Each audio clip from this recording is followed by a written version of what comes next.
You know what I don't see anywhere on anybody's travel websites or travel vlogs or podcasts? I don't see anybody talking about what they hated about a specific area that they visited. And today, that's exactly what I'm going to talk about. Hi, my name is Kim. Thank you for coming to my channel, Living My Wanderlust. And I share travel tips for the everyday traveler, budget traveler, female traveler, and family traveler. Okay, so today I'm going to talk about what I actually hated about visiting Greece. So I visited a couple of different areas in Greece. I visited Athens, I visited Piraeus, and I visited one more city. I think it was called Palaio Faliro. I don't remember. I don't really remember, because the names get me kind of confused. So don't mind my inexcusable inability to pronounce that name.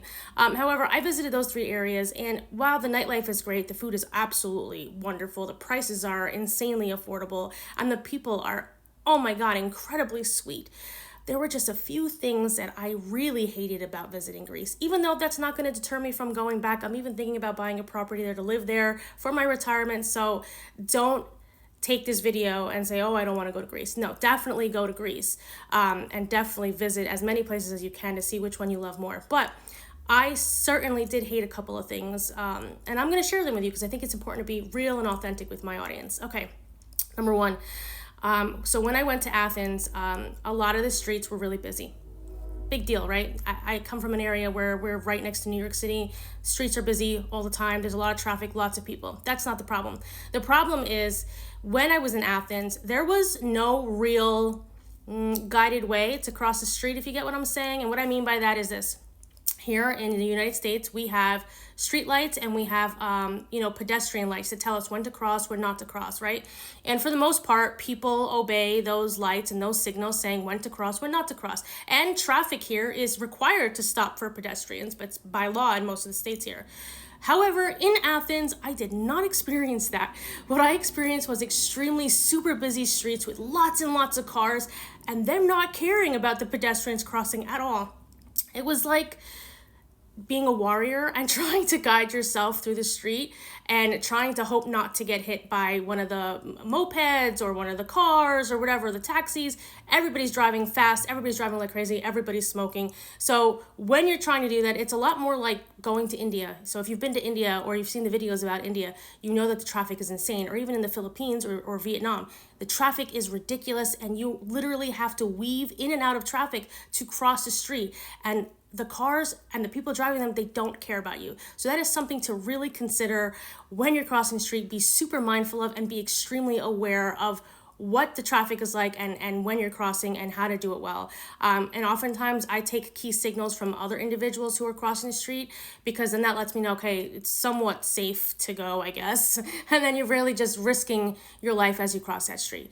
I experienced this in pretty much every part of Athens, but no more so than in Monastiraki Square. It really was like nothing I've ever seen before. And I'm 15 minutes from New York City. I'm there all the time. So that's just to give you an idea of what I'm talking about. The second thing I'm going to say that I really, really, really hated about Greece.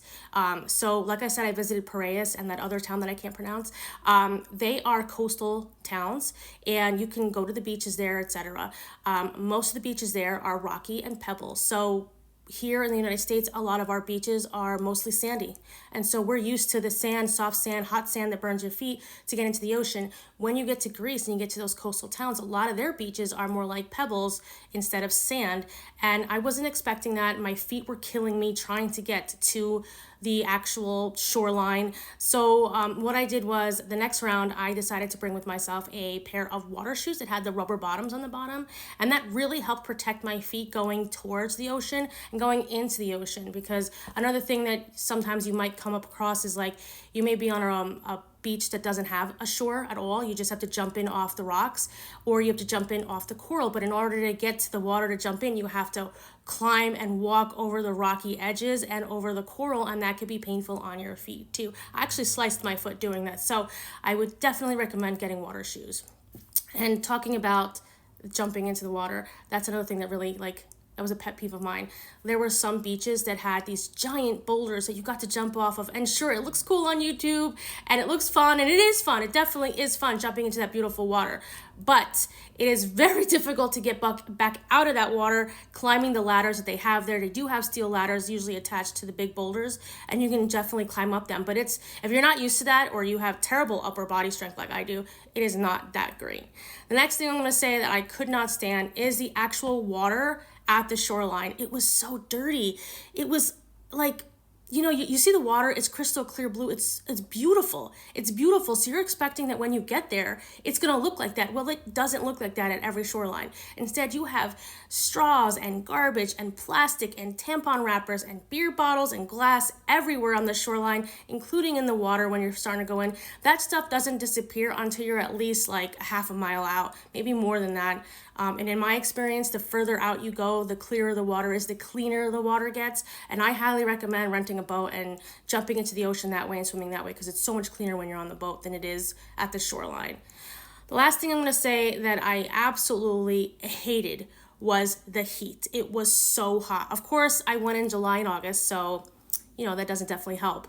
But the truth is that it was like 105 degrees some days, and it felt so overwhelmingly hot. Now, it's not like thick heat like Florida heat or Costa Rica heat or even the Philippines heat. It's just that dry heat, sort of like the desert heat, but it's so hot. The sun is burning your head, and if you have dark hair, it feels like the top of your head is being sunburned the entire time. And no amount of water helps you through that feeling. I mean, I can't tell you how many times I wet my face, wet my arms, put water all over myself. I went through like dozens of bottles of water on those days, and it was really hard to do that. But I just want to say this to be clear. Don't let any of these things that I said that I hated about going to Greece deter you from actually visiting, because Greece is really amazing. The people alone are worth going to visit. They are so friendly. They're just unbelievably friendly. Like, you find yourself having a drink with them almost every day at different meals, having conversations with them.